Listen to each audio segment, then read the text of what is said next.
الحمد لله والصلاة والسلام على رسول الله، وبعد.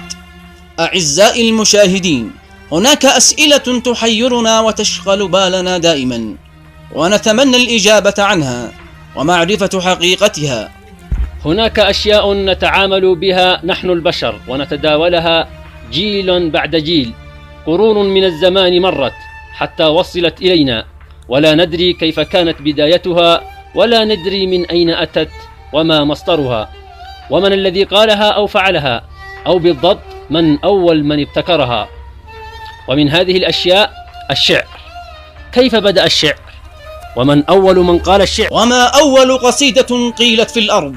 هذا هو موضوع حلقتنا هذه. ولكن أعزائي المشاهدين، أذكركم قبل أن نبدأ بالاشتراك في هذه القناة وتفعيل الجرس تقديرا لجهودنا وتشجيعنا ودعم لنا للمواصلة والاستمرار. والآن مع هذه المادة، ولكن بعد هذا الفاصل.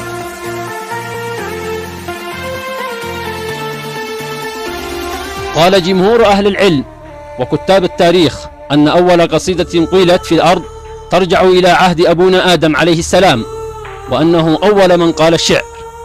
والسبب في ذلك هو حزنه على ابنه هابيل عندما فارقه بعدما قتله أخوه قابيل. فبعد مقتل ابنه هاجت أول مشاعر الحزن والفراق والشجن، وشعر بفراغ كبير بعد موت ابنه الذي كان يحبه، فشعر بالفترة أن هذا الحدث الجلل لا يجب أن يمر بسهولة، ويجب التعبير عنه بما يستحقه. فبدأ بتنظيم كلام منسق وتعبير قوي غير الكلام العادي الذي اعتاد عليه، فشعر بالحاجة لذكر يستحق أن يذكر بعد فراق فلدة كبده بحادثة قتل شنيعة، وكأنه يريد أن يؤرخ هذا الحزن ويرثي ابنه حق الرثاء. فبدأ بتأليف نوع جديد من الكلام منظم ومنسق له نكهته الخاصة وأسلوبه الفريد، فألف هذا الشعر الذي قال فيه: تغيرت البلاد ومن عليها، فوجه الأرض مقبر قبيح، تغير كل ذي لون وطعم، وقل بشاشة الوجه الصبيح. قتل قابيل هابيلا أخاه، فيا قهرا مضى الوجه المليح.